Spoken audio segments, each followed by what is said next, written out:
You got to start with Tanner McKee, number 5, out of Stanford. And you also have to talk about what he had to deal with in 2022. He played behind the 8th lowest graded pass blocking offensive line in the Power 5 last year.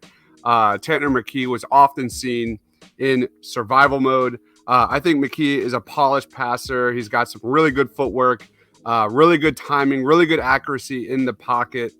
His 2.51 second average time to throw was the second quickest of anyone that we're going to be talking about here in this QB class. So that's going to definitely attract a lot of teams in the NFL. And when you combine that with his plus size, plus NFL caliber arm, you can see why he's a very strong prospect. I think he's a day 2 guy. Negative wise, he's going to be a 23-year-old rookie.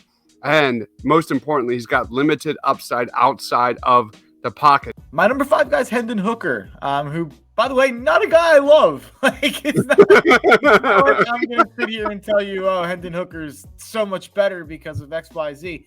But it really comes down to the fact that, Hendon Hooker got the opportunity to show us what he could do as a thrower a little bit more than McKee did. And obviously, he had a better offensive line. He's got a tackle that's going probably in the top 50 in this draft. And he's got other NFL players on his offense, like Jalen Hyatt, like Cedric Tillman, like other players that he's played with. So I understand where his opportunity has just been so much greater than what Tanner McKee and what other quarterbacks that you could talk about in this draft has been.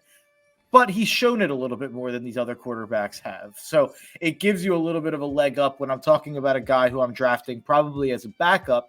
At least you're talking about a guy who went out and when he was given the opportunity in a great system with good weapons, with a good offensive line, he showed he could be one of the best quarterbacks in the country. So at least you know that that's in the back pocket. At number 4, he is not a guy who I have graded as a first-round prospect. And I think that, if you were to just make your draft evaluation based on tape and you were just able to make your draft evaluation based on what you see on the football field, Will Levis would not go on day 2, let alone go in the first round. That's my opinion of him as an on-field product. Having said that, he has everything you would possibly want in a quarterback prospect on paper. The size, the frame, the footwork, the ability to get outside of the pocket and run if he has to, while not necessarily needing to be a mobile running quarterback. It's just, I was so excited about Will Levis as a prospect going into this season. And I was making fun of Penn State fans and making fun of all the Penn State people I know for basically choosing to go with 100 years of Sean Clifford over getting Will Levis in there and seeing what he could do at Penn State before he transferred to Kentucky. I thought he was going to be the guy where I, stuck my chest out and went, oh, all season, Will Levis is the guy who's actually impressing me more than Young and Stroud. But then you watch the games. I'll lead us off on Richardson. He's a 4-star recruit. He was the number 9 ranked dual threat QB in his high school class. He redshirted and then he appeared in 8 games. He only started one of those in 2021 before he took over as a full-time starter in 2022. So he's 6'4", 232 pounds. He's going to be just under 22 years old on draft night. He completed 53.8% of his passes this season for 2,549 yards. That's 7.8 yards per attempt. He had 17 touchdowns and 9 interceptions. He also rushed for 654 yards and 9 touchdowns. I think Anthony Richardson is the highest ceiling quarterback in this class. I also think he is the lowest floor of the top 4 quarterbacks in this class. Like, ultimate bet on traits. He's going to make or break your career if you're the GM and you take this guy. So let's talk about the positives first. He can throw from multiple arm angles and he can zip the ball all over the field. So you talk about that, with like the Patrick Mahomes, how he can drop the arm slot to throw around guys. Anthony Richardson can do that. And he is big and powerful. Like, he reminds me a little bit of Cam Newton in the pocket and out on the run. He can shrug off pass rushers. He extends plays well. He's very dangerous out of structure, and he's hard to bring down. He broke 39 tackles this season, so he's a stout guy. I think he throws really well on the move. In fact, I kind of think he throws better on the move than he does from a clean pocket.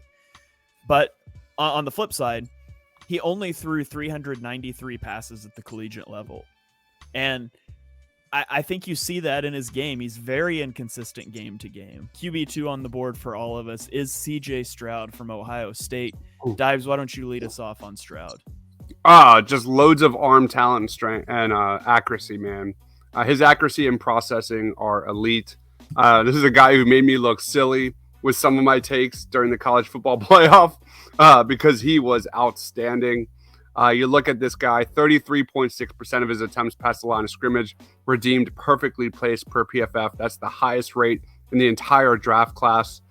His 26.7% rate of perfectly placed balls since 2021 leads all FBS quarterbacks, man. So inside the pocket is where CJ Stroud wins. That is what this guy is all about. His accuracy on every level of the football field, his feathery touch, incredible touch is just incredible. He does a great job just layering balls over the middle area of the field.